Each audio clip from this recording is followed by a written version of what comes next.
Yep, this is the Razer Edge, and this is Razer's latest portable mobile gaming device. And as you can see, you can take it anywhere and game the way you want. The whole idea of this device is to give you mobile access to your gaming without having to reach for your smartphone or your tablets or anything of that sort. And also its price point is supposed to be more inclusive for gamers. So what do we have here? Let's first take a look at the hardware. Now the Razer Edge is not just one device, it's actually two. When you split it open, you actually have the tablet itself and the Razer Kishi V2 Pro controller. Now, looking at the tablet face, it's got thick bezels, so just put that there. The bezels are thick, and I'm not a big fan of that, but it's still a bright display. 144 Hertz, so of course, fast refresh rates. This is very key, especially if you're playing high refresh rate games on Android or on GeForce Now, which actually supports that. There's a front-facing camera, which honestly, looking at this video here, just skip it. It's not even worth it. This does have a 5,000 milliamp battery, and at the back you can see 6 line vents, 3 on the top, 3 on the bottom, that also houses a fan underneath, which actually turns on and you can hear it most of the time while you're gaming. So a headset is more preferable. Now you do have buttons on the top, volume as well as also the power button. There is no fingerprint sensor, so you do have to punch in your security code each time, which is rather annoying.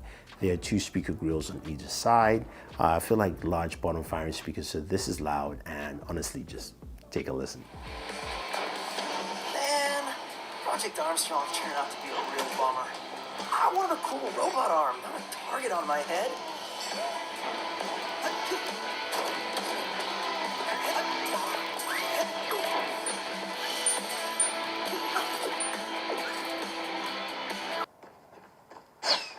Target in sight.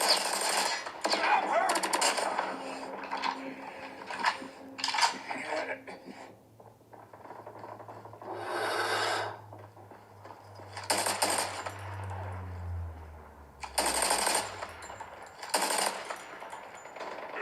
So we have that, and then we also have a USB Type-C port with some fast charging. Charging is pretty solid, it's fast, that's not an issue, but you care about specs and performance. So what do we have here, specs in this device here? We have the Snapdragon G3X Gen 1 on this device. Remember this a few years back, I showed this device at Qualcomm Snapdragon Summit, and this is the final iteration of what we actually have in-house. What does that give us for performance? Well, let's start off with our Geekbench 6 scores. So we have a single core performance of 1553 and multi-core of 3595. Now, you might go, wow, that's lower than what we have this year with Snapdragon 8 Gen 2. Yeah, but it's more in line with the Snapdragon 8 Gen 1 device. So it's in good categories to play Android games. When we now go to 3D Mark, we do have a pretty low score of 1450 roughly, which I've ran a couple of scores. I didn't get anything higher.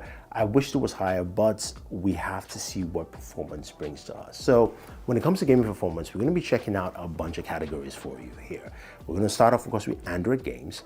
And we went with just 2 that cover the spectrum. Call of Duty Mobile, which usually we run on a lot of systems to see how it performs. We're able to run this here, of course, at a solid 61 frames per second. You're going, but I've seen higher. And yes, you've seen higher at lower, of course, graphics settings. There is no higher graphics settings, or there is no higher settings for the higher frame rate yet, but I'm sure that will be updated. But it's quite capable, especially it looked like it wanted to go past 61 frames per second, which was good. Now, when we get to Genshin Impact, this one was quite interesting. Genshin actually played rather well all the way through, but I could not get it at a steady 60 frames per second.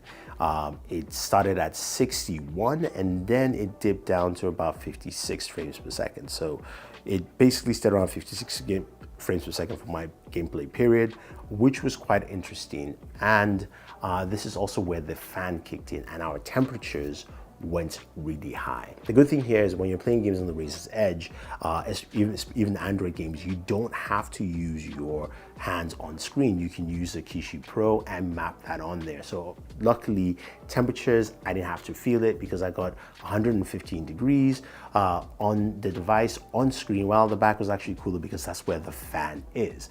So high temperatures, just use the controller when you actually game with this device.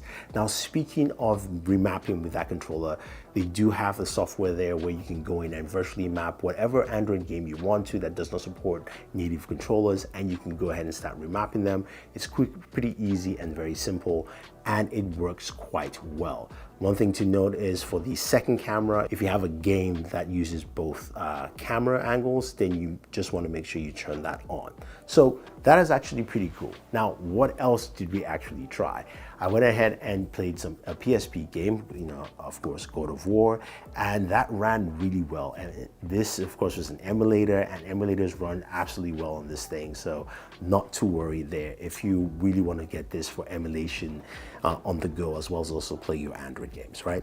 That's actually cool. This is a 5G device, and it's running on Verizon's network. And I was able to use this device on the road with me. So big shout out to Danny Wingate for capturing some of the shots.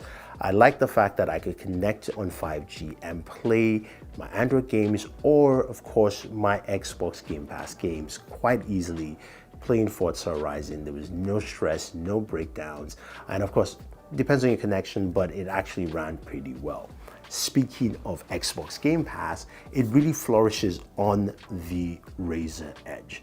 This is pretty much built for it in the largest degree, and you can actually see it take full control of this device. It was very smooth, there were no slowdowns, really performed well, and I like that about it. It just was very, very smooth. Whatever game I played, actually played well, so those things and those aspects really stood out for me as where the true strengths of the Razer Edge is.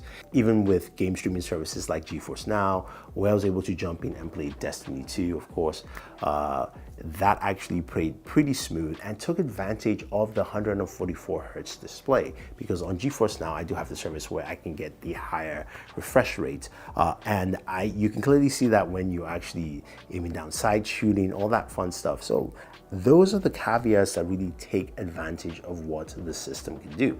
Now, there's some downsides here because the other services that I'd like to use whenever I game, one of them is Parsec, the other is Steam, of course, using Steam remotely to play. Now, with Parsec, what I found out that is because my monitor is much larger in my office, it's very hard to actually scan through and access those games. So that is something to take note, because it's going to just try and mirror your monitor size.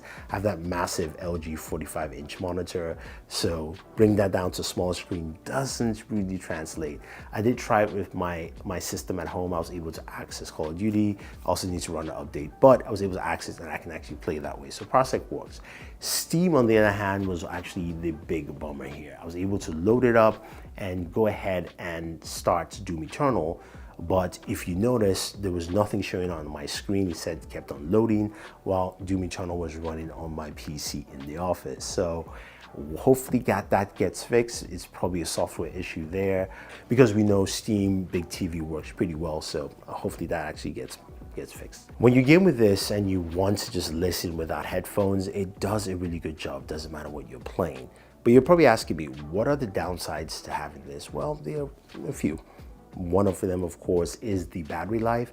It drains quite heavily even when you're not doing anything. That's something that I just didn't really like with the Razer's Edge, especially if you now play a game like Genshin Impact at the highest setting, then you're gonna see that drain hit there effectively. And also if you're streaming for slightly longer than just normal, and honestly, and what I mean by that is maybe about 15 to 20 minutes, you're gonna notice a huge battery drain there as well. So that's something I didn't like. The fast charging is nice though, so that does complement that.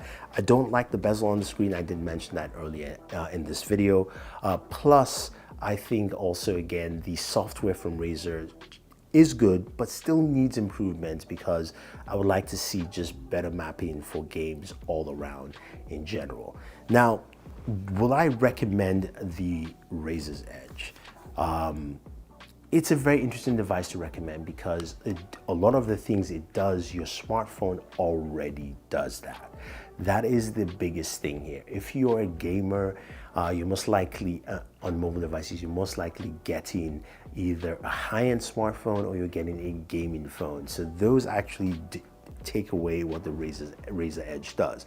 But if you're looking for a second device that either is for maybe just for travel and you travel a lot and you don't want to use your phone, at its price point, I think it's pretty solid. The Wi-Fi version is solid at $399. The 5G version at $699 to me is just a little bit much. I wish it was $500, but then it works as a good secondary device for that gaming experience. Or if you're looking for a gaming device for your children that is portable, that they can have access to game streaming services, stuff like that, this works out well there. I do want to see some improvements still on this device, especially on the display. I just wish it was better, bigger, and less clunky there. Because especially when you're watching movies and entertainment, it just feels very narrow in respect to what the screen size is.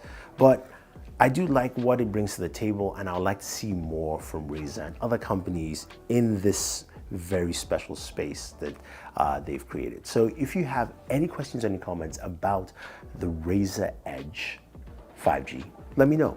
If you picked one up already, what are your thoughts? Are you enjoying it? Are you using it? If you're deciding to pick one up, use our link down below, and don't forget to like, share, subscribe, and always enjoy your entertainment.